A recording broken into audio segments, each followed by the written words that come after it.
A new 3-day cycle.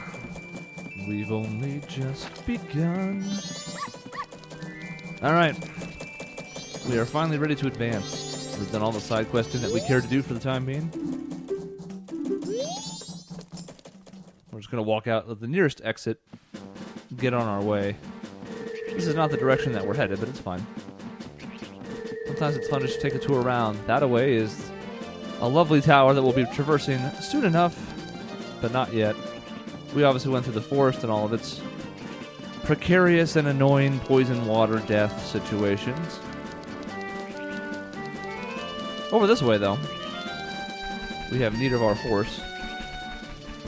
Actually, you know what? We're going to go ahead and cut some of these bushes right quick. Because it's a new cycle and we have no items at all. There we are.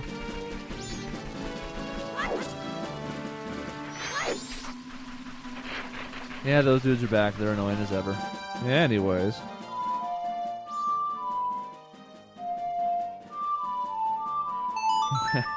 Not so lucky on the first try with Epona's song like we were in yesterday's video with the other ones. But then again, we haven't been playing Epona's song very much. Twice, really. Anyway, as we talked about when we looked over here, we need Epona to get in. She's a badass, or he. I actually don't know what Epona's supposed to be.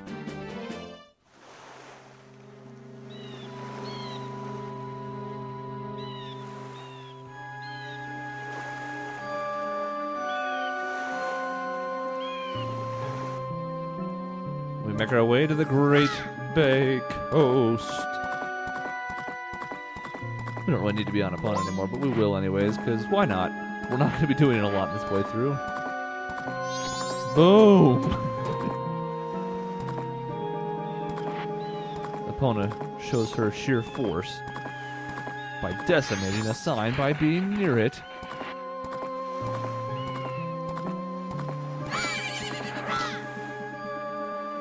Yeah, we'll go ahead and hop off. Over here is the fisherman's hut. Not terribly worried about that at the moment. We walk into this building. Get the Oceanside Spider House. Now, we're a little bit torn here because there is something that we want to do starting on the first day. It'll eventually get us the Giant's Wallet, which would be helpful in our quest towards that piece of heart that we were just talking about. But we're not going to worry about it on this cycle. This cycle is going to be for promoting the story. And to do so, we're going to go across the beach. You can see Tingle up in the distance. And you can see seagulls circling.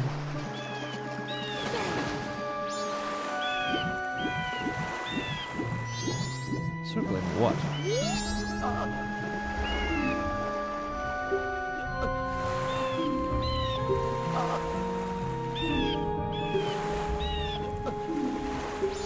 Get him to shore. Seems to be having a rough time. If a Zora could drown, this Zora would be drowning right now.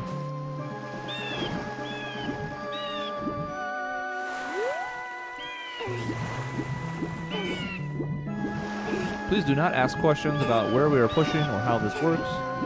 You don't understand Zora anatomy. It could be fine. Probably not, though. Speaking of things that could be fine, but probably aren't, though, once we get him back to the shore, he actually kind of makes a recovery.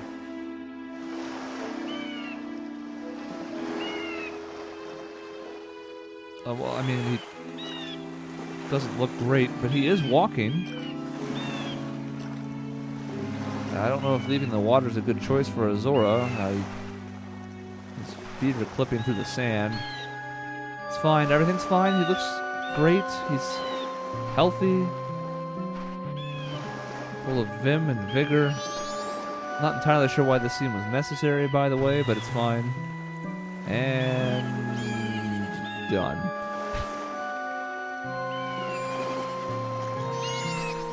Epona's having a lovely time at the beach, by the way. Keeps chiming in. Mikau of the Zora people. He's a guitarist. I think this is it for me. Oh, I'll listen. No, you don't need to stand up.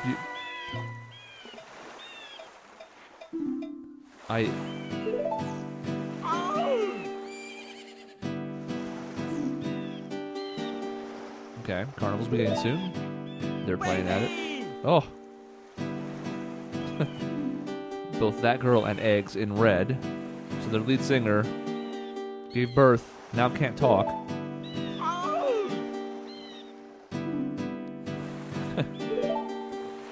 Baby! Baby! Gerudo Pirates.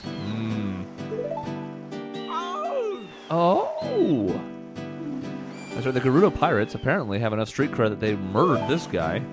Baby! It won't be in peace. What could it mean? Rescue her eggs. Give me the Beach Boys and heal my soul. He wants to get lost in our rock and roll. Yay! Well, there goes the concert. Yay! He says as he falls face first again. We know what to do here.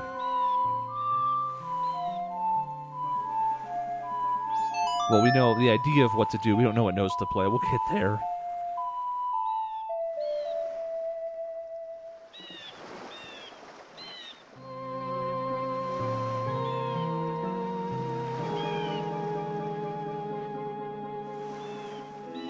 This is actually the last major time that we do this. There is no race that we get to transform into for the 4th dungeon.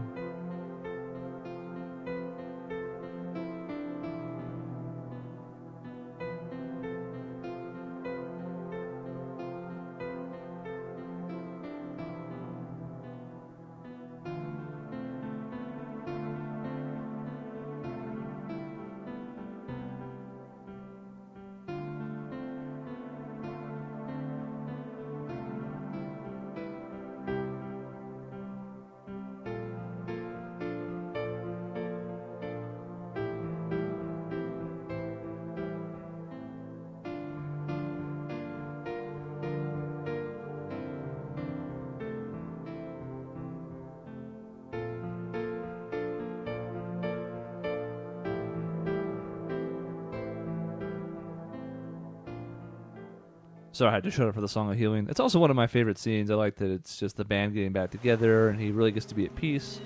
He just loved playing the guitar. He was willing to do it even though he was near death. And there he goes. Somewhat creepily turns into a mask. It falls over abruptly. And we get the now familiar fanfare of getting a new mask.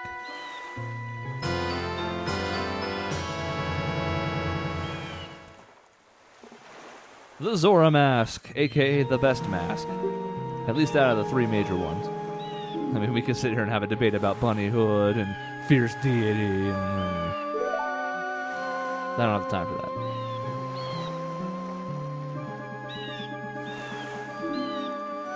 Carve my farewell song on my grave. That's intense. It's heavily implied that Link is just seeing a ghost and or hallucinating.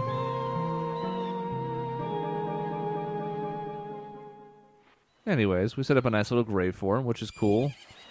Link, very respectful of the dead. You have to respect his tenacity. Even though he's facing all sorts of other hardships, he has the time to do things right. Now we're going to want to go ahead and grab that mask immediately because we're going to be using it a lot in the near future. Can't skip the transformation the first time. Oh, what happened to his eyes? Oh, God. And here we are as Zora Link. Looks kind of like regular Link. He grows to an adult size.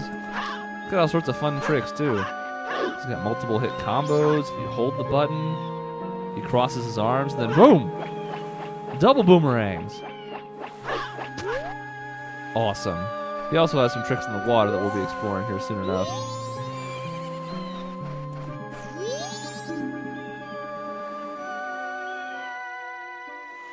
Notice we penned this thing. Nobody else wrote this, so this has to have been us.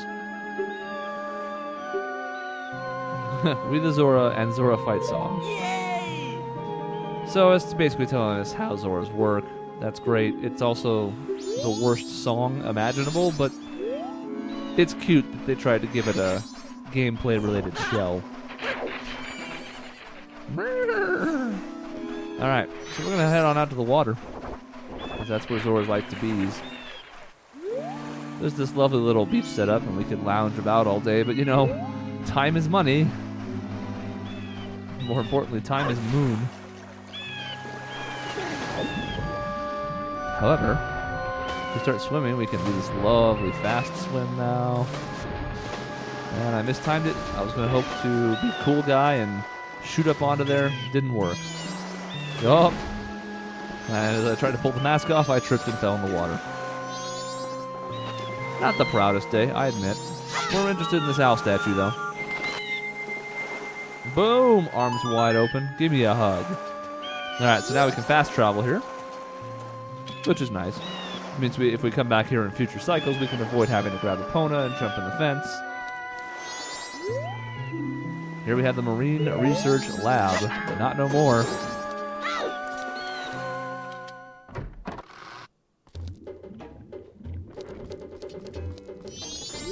This guy's face is tripping balls.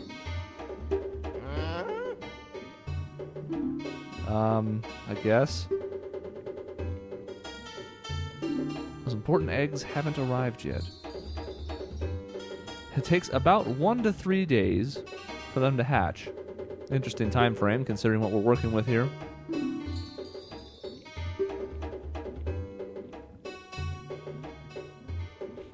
So at normal weather, things are messed up, thanks Skull Kid. Temperatures rising, global warming.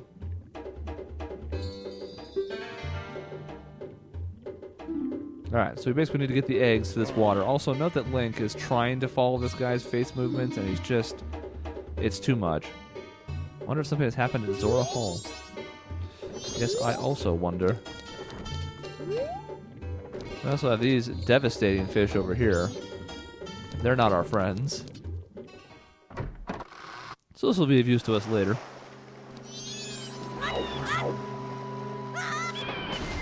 My only regret is you can't put the mask on in midair. That would be super cool. Doesn't work though. Alright, so if we look out and we can see what we can see, got this kind of wind-swept area over that away. Got rocks over that away. Let's swim out a bit and see what we do see. Look how fun it is to swim. Much faster than trying to swim as Link. BT dubs. Now the water's not all peaches and cream. There's some downsides. For example, over there is a like-like. They're just as miserable as you remember them being. However, you'll also note that there are seagulls over here.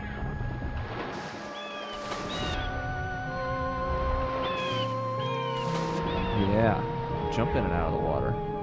Zoom. The downside of this is, what do the seagulls mean? Well, oh, wrong button. The other advantage of this is that our buddy Zora Link can walk on the surface. Doesn't this seem a little strange? It does.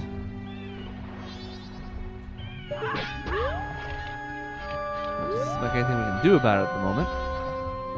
We unfortunately do not have, like, underwater bombs. That's ludicrous. But we can speed burst into them. Hold on, I gotta dive back down, go in the wrong direction.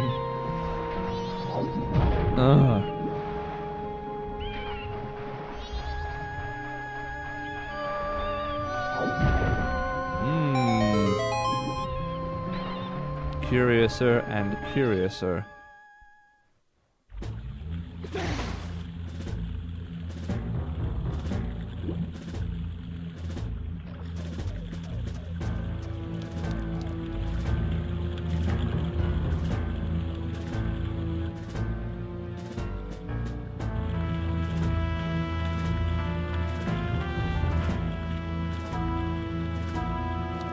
The music we've been using in the intro of every episode. Love this song. Here we are at the Pirates' Fortress. Now, I might as well show you what happens if the pirates happen to spot us. Would you like my dive, though? 6 points. Ugh. We get thrown out over the top. And over here. Cow, what are you doing here? I don't think you should get too close. Well, actually, the pirates are all women. They're all gorgeous. I don't know if we're ready for interspecies relationships right now. Maybe the world's that progressive. I don't know. Don't look at me like that. I just wanted to check out the pirates. Well, you know, fellow Zora, we all have flaws. Some of them more glaring than others.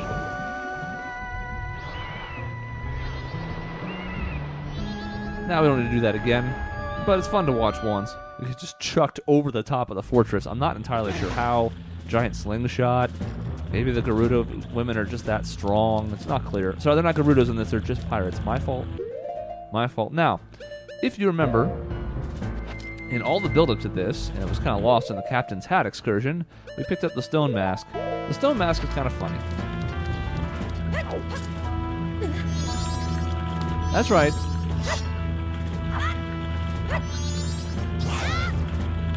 It basically makes us unable to be seen. We're right next to her. We're bumping into her. Doesn't matter. It's our chance to do what the Zora wanted to do and kind of check him out, too. But that's creepy. We don't want our Link to be a creeper. Let's put this there.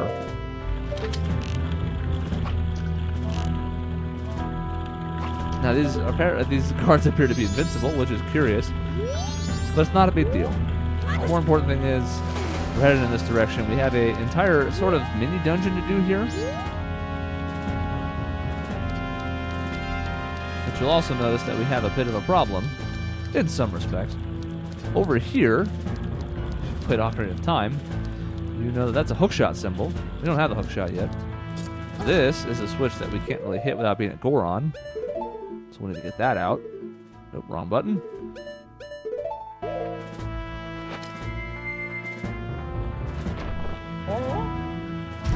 Or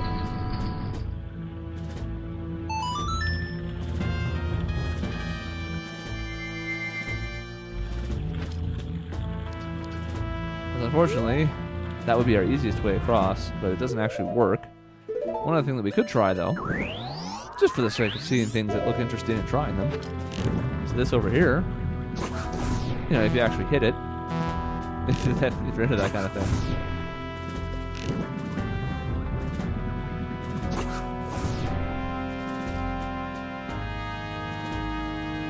Unfortunately, at least for those two torches, doesn't seem to have done anything. Of course, that raises the question: are there more torches? What's happening? Down there, you can see it looks like leaves coming out of an area. That's an exit. It will not shock you. And then here comes a fish of death. That's going to be annoying. We, however, are looking for the gate that we opened. There's the one down there. But if we swim over this way, there's a big one over here. Now, obviously, it's faster to swim as the Zora, but they can see me as the Zora, so we have to pick our spots a lot more carefully. Whereas with the Stone Mask, they remain painfully oblivious. Now, the question I have is, can regular Link dive down enough to get in this hole? And I don't know that he can. We're gonna, nope, 2 seconds. Nope. Nope. Never mind. No, I want that there, yeah. Alright, now. Swim over this way, flip around, take a look. We kind of want to time our approach here to when there is not a guard circling nearby. And luckily, we can do that because they're not in a perfect circle here. It's more like a semicircle. There's 4 of them. Once this one passes, it's going to give us the window we need to go in. It's possible we don't need the window to be that large. We don't want to get chucked out again, though, so we're not taking any chances. She is facing the other direction, though, so...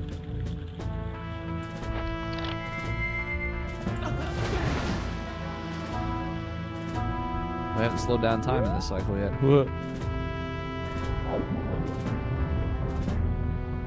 And in we go.